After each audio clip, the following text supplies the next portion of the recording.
முன்னாள் முதலமைச்சர் கருணாநிதி நினைவிடத்தில் குவிந்த தூய்மை பணியாளர்கள் அந்த காட்சிகளை பார்த்து கொண்டிருக்கிறோம். முன்னாள் முதலமைச்சர் கருணாநிதி நினைவிடத்தில் தூய்மை பணியாளர்கள் குவிந்திருக்கின்றனர்.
முன்னாள் முதலமைச்சர் கலைஞர் கருணாநிதி நினைவிடத்தில் தூய்மை பணியாளர்கள் ஆர்ப்பாட்டத்தில் ஈடுபட்டிருக்கின்றனர். அந்த காட்சிகளை பார்த்துக் கொண்டிருக்கிறோம். மேலும் இது குறித்து விவரங்களை வழங்க இணைகிறார் எமது செய்தியாளர் புவியரசன்.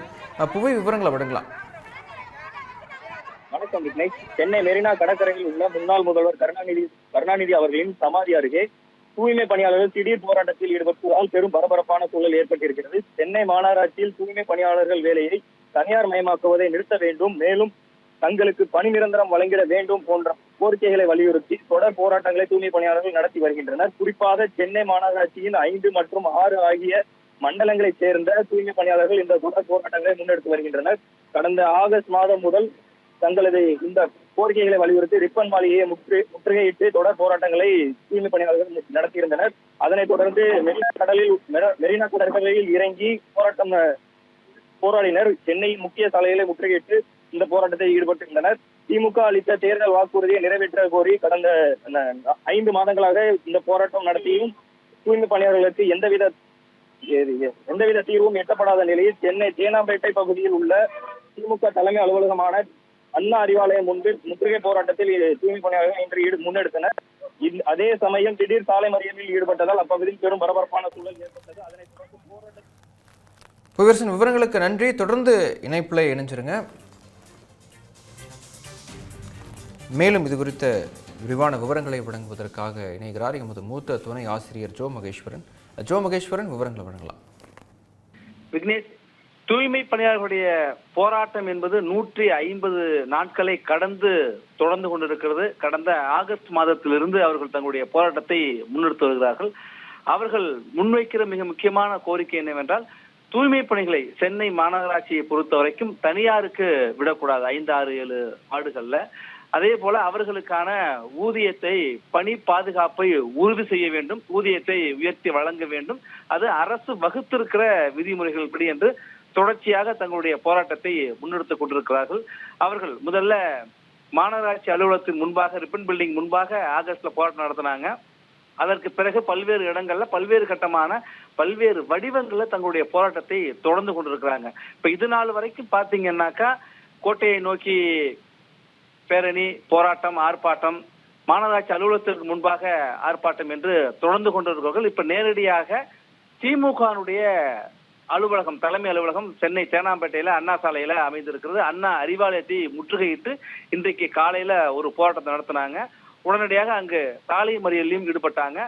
போராட்டம் நடத்திய தூய்மை பணியாளர்கள் கைது செய்யப்பட்டிருக்கிற சூழல்ல தூய்மை பணியாளர்களுடைய இன்னொரு குழுவினர் இப்ப மெரினா கடற்கரையில அண்ணா நினைவிடத்திற்கு அருகில் இருக்கிற முன்னாள் முதலமைச்சர், திமுகவுடைய முன்னாள் தலைவர் கருணாநிதியுடைய நினைவிடத்துல இப்ப போராட்டத்தை தூய்மை பணியாளர்கள் தொடர்ந்து கொண்டிருக்கிறார்கள். இப்ப அரசை நோக்கி அவர்கள் போராட்டம் என்பது திமுகவை நோக்கிய போராட்டமாக மாறி இருக்கிறத இன்றைக்கு பார்க்க முடிகிறது. தொடர்ச்சியாக 150 நாளாக தமிழ்நாடு அரசை நோக்கி, தமிழ்நாடு அரசு எங்களுடைய கோரிக்கைகளை நிறைவேற்ற வேண்டும் என்று வலியுறுத்தி போராடி கொண்டிருந்த தூய்மை பணியாளர்கள் இன்றைக்கு திமுகவை நோக்கி எங்களுடைய கோரிக்கைகளை நீங்கள் நிறைவேற்றவில்லை, 2021 தேர்தல் காலத்துல திமுக தேர்தல் வாக்குறுதியாக கொடுத்தது தூய்மை பணியாளர்களுக்கு பணி நிரந்தரம் செய்வோம், அவர்களுடைய கேட்ட சலுகைகளை கொடுப்போம், அதே போல தனியார் மயம் இருக்காது என்றெல்லாம் வாக்குறுதி கொடுத்த திமுக அந்த வாக்குறுதியை ஆட்சிக்கு வந்ததுக்கு பிறகு இந்த அரசு, தமிழ்நாடு அரசு, திமுக அரசு செய்யவில்லை என்று சொல்லி இப்ப அரசை நோக்கிய போராட்டம் திமுகவை நோக்கிய போராட்டமாக மாறி காலையில திமுகவுடைய தலைமை அலுவலகம் அமைந்திருக்கிற அண்ணா அறிவாலயத்தை முற்றுகையிட்டு சாலை மறியல் போராட்டம், அந்த தேனாம்பேட்டையில அண்ணா சாலையில. இப்ப மெரினா கடற்கரையில கருணாநிதியுடைய நினைவிடத்துல இந்த அரசை நோக்கியும் திமுகவை நோக்கியும் கேள்விகளை முன்வைக்கிறாங்க. நீங்க 2021 சொன்னீங்களே, இப்ப ஏன் செய்யல? நாங்கள் புதிதாக எந்த கோரிக்கையும் கேட்கல, புதிதாக எந்த சலுகையும் இந்த அரசை நோக்கி நாங்க கேட்கல. ஏற்கனவே இருந்த எங்களுடைய உரிமைகளை தான் கேட்கிறோம், ஏற்கனவே நீங்க சொன்ன வாக்குறுதிகளை தான் கேட்கிறோம் அப்படின்னு சொல்லிதான் தூய்மை பணியாளர்கள் போராட்டத்தை தொடர்ந்து கொண்டிருக்காங்க. இப்ப அந்த நேரலை காட்சிகள்ல பார்க்கலாம். கிறிஸ்துமஸ், புத்தாண்டு பிறப்பு என்று விடுமுறை, நிறைய பள்ளிகளும் விடுமுறை அளிக்கப்பட்டிருக்கிற சூழல்ல நிறைய பொதுமக்கள் மெரினா கடற்கரைக்கு அண்ணா, கருணாநிதி நினைவிடங்கள், எம்ஜிஆர், ஜெயலலிதா நினைவிடங்கள் என்று வந்து கொண்டிருக்கிறார்கள். அப்படி இருக்கிற சூழல்ல பொதுமக்களோடு வந்த தூய்மை பணியாளர்கள் கருணாநிதி சமாதியை நோக்கி அவர்கள் இந்த அரசை நோக்கி கேள்விகளை முன்வைக்கிறாங்க. எங்களுடைய வாழ்வாதாரம் பாதிக்கப்பட்டிருக்கு, தூய்மை பணியாளர்கள் அங்க மிக சொற்ப சம்பளத்தை தான் வாங்குறோம், அந்த ஊதியத்தையுமே தனியார் மயத்தை கொடுத்ததுனால குறைச்சிருக்காங்க அப்படின்னு. அதே நேரத்துல தூய்மை பணியாளர்கள் இன்னொரு விஷயத்தையும் கேட்கிறாங்க. இவர்களுடைய போராட்டம் ஆகஸ்ட் மாதம் முன்னெடுக்கப்பட்டதற்கு பிறகு 6 சிறப்பு திட்டங்களை தமிழ்நாடு அரசு, மாநகராட்சி நடைமுறைப்படுத்தினது. அதுல அவர்களுக்கு உணவு வழங்குவது, அதே போல பணி பாதுகாப்புக்கு கூடுதல், அதபடி இழப்பீடை நிவாரண தொகை அதிகரிப்பது என்றெல்லாம் சொன்னாங்க. இது எல்லாமே நாங்க கேட்டது இல்ல, நாங்க கேட்கறது இதை சொல்லி எங்களுடைய போராட்டத்தை திசை திருப்ப பார்க்கிறார்கள். இந்த கட்சியினுடைய நீண்டகால தலைவராகவும் திமுகவிலிருந்து நீண்டகால முதலமைச்சராகவும் இருக்கிற கருணாநிதி நீங்களே கேளுங்க அப்படின்னு அந்த நினைவிடத்தை நோக்கி தூய்மை பணியாளர்கள் தங்களுடைய ஆவேசமாக கோரிக்கைகளை முன்வைக்கிறாங்க. அவர்களை பாதுகாப்புல இருக்கிற போலீசார் சமாதானப்படுத்த முயற்சிக்கிறாங்க. நாங்க தொடர்ச்சியாக போராடிட்டு இருக்கிறோம், இந்த தமிழ்நாடு அரசு முதலமைச்சராக இருக்கிற மு.க. ஸ்டாலின் எங்களுடைய கோரிக்கைகளை நிறைவேற்றவில்லை, அதனாலதான் நாங்க திமுகவினுடைய தலைமை அலுவலகத்திற்கு சென்றோம். இப்ப அந்த கட்சியினுடைய நீண்டகால தலைவராகவும் அந்த கட்சியின் சார்பில் நீண்டகால முதலமைச்சராக இருந்த கருணாநிதியினுடைய நினைவிடத்துல நாங்க சமாதியில இப்போ முறையிடுறோம், இதற்கு பிறகாவது இந்த அரசு எங்களுடைய கோரிக்கைக்கு செவி சாய்க்குமா என்கிற கேள்விகளையும், அதே போல தங்களுடைய கையில பதாகையில ஏந்திருக்காங்க.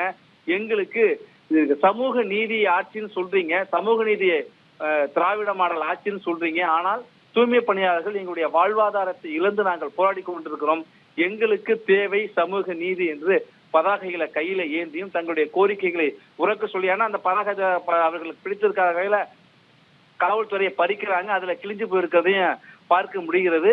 இப்ப கருணாநிதியுடைய சமாதிக்கே சென்று தங்களுடைய கோரிக்கைகளை முறையிட்டு தூய்மை பணியாளர்கள் தங்களுடைய போராட்டத்திலே வேறு ஒரு வடிவத்துல கொண்டு வந்திருக்காங்க. ஒட்டுமொத்தமா பார்க்கின்ற போது 150 நாட்கள் அரசை நோக்கிய போராட்டம், 150 நாட்களுக்கு பிறகு அது திமுகவை நோக்கிய போராட்டமாக இன்றைக்கு தூய்மை பணியாளர்கள் போராட்டம் மாறி இருக்கிறது. விக்னேஷ்,